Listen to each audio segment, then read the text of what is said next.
Yeah, you're listening to the world's famous Supreme.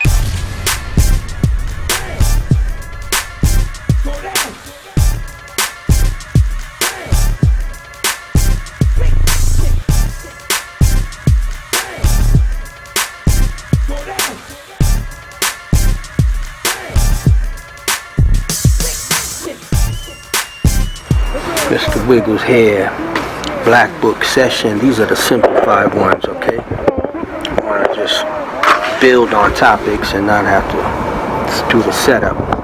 And this one is Hip Hop Universal. And on the piece I'm going to do has absolutely nothing to do with that. I'm just going to do a fucking piece. Come on, clap your hands real loud. Clap your hands loud. And we're feeling alright on this Saturday night.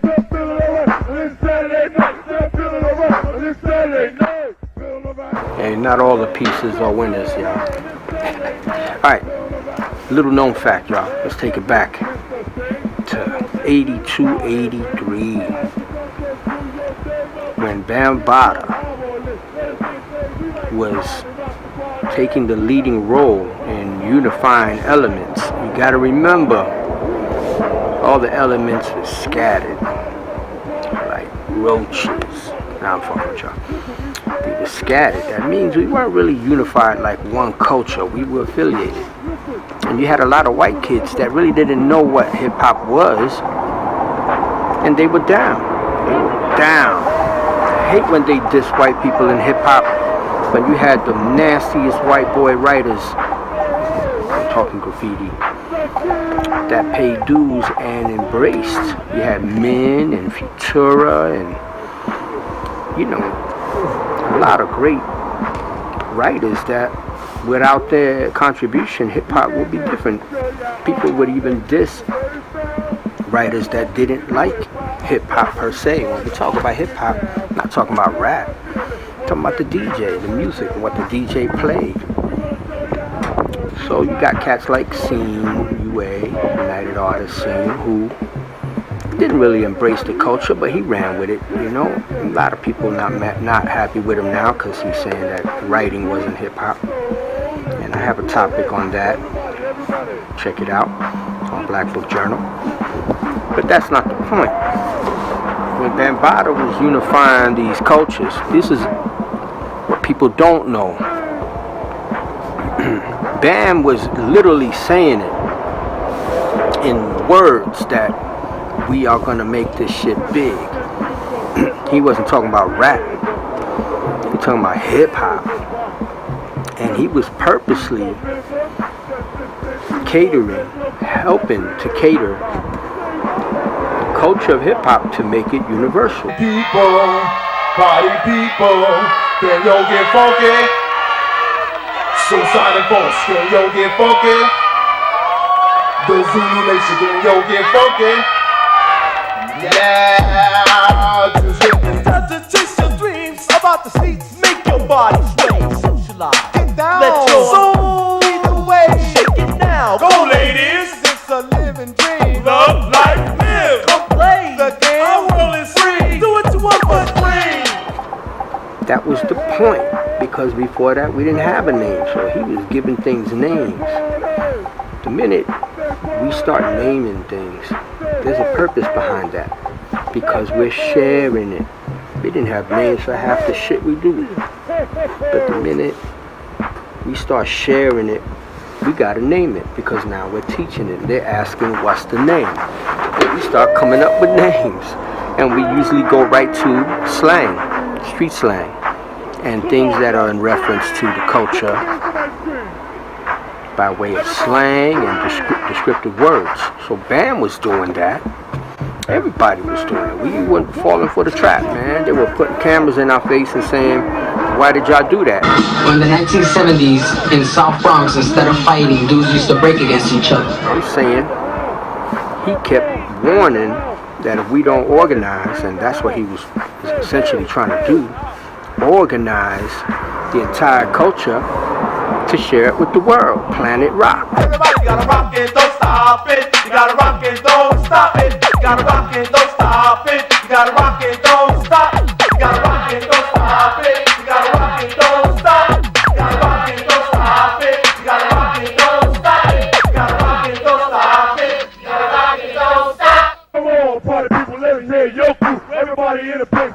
to you. Participate, just keep the pace. Stay funky, funky. Stay funky, funk. Stay funky up. Stay ho. Black and Latinos. Yeah, I used the word guest during the 90s when we were struggling to control the commercial aspect of hip-hop because we were dealing with commercialism on a high level. They were using it in music videos and they were exploiting it back the way they did in the 80s. Y'all don't know about the 80s exploitation era. The fun is back, as you can see, with the 2600 from Atari. Still under $50, but wait, there's more. There's a stack of new games at your video store. In real sports boxing, the action's rough. If you're gonna make it, you got to be tough. Midnight Magic is an arcade blast. Like a pinball wizard, you got to be fast. Doing corny shit with our dances and our offering. So yeah, we blurted out the guest thing because at that point, at that present time, we needed that kind of verbiage to explain why you gotta respect the culture and the people that created it. But we kept teaching, man. We were teaching this shit, sharing it. Boys wonder, sound the rolling thunder, rocking the beat at the disco. Then I go, rocking out, won't stop. Mr. Pow, wow, Mr. Know How, rocking it in the front. How? That was the force because the November boys design. Rockin', he won't stop. Well, I'm MC Close, CLOVE, member of the Sonic. Issues that we're having with the lingo today and why we're going into this whole you are guest in our culture is because what Bambaataa was teaching was that the minute you join hip-hop, you are part of the struggle. We don't give a fuck what color, race, creed, blood you are, religion.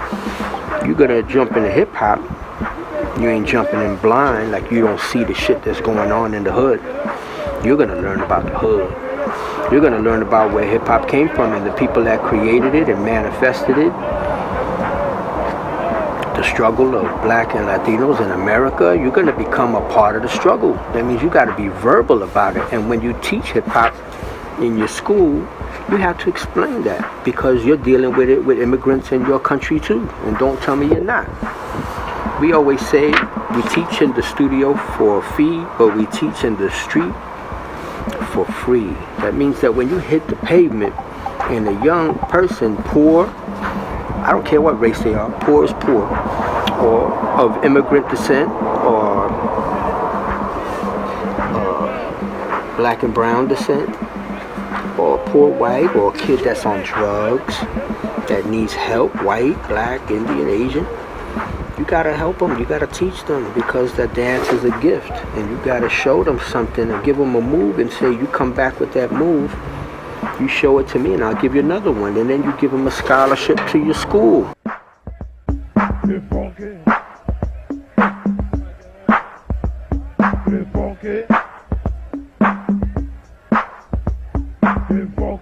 Get funky. Get funky. Get funky. Get funky. So Bambaataa created this concept of being a universal culture. He organized the 4 elements that didn't exist in the 70s. We all know that. Everybody in New York knows that. We be laughing because motherfuckers is taking it to the extreme and shit with the 4 elements. They don't know that we never did that. We just ran the streets, and in the streets you run in the culture. There was all kind of little cultures, man. Hip-hop is the universal term. It's a phrase coined by the leaders of the hip-hop community, meaning that we are making hip-hop universal. Before that, we didn't have a name. It was the go-off.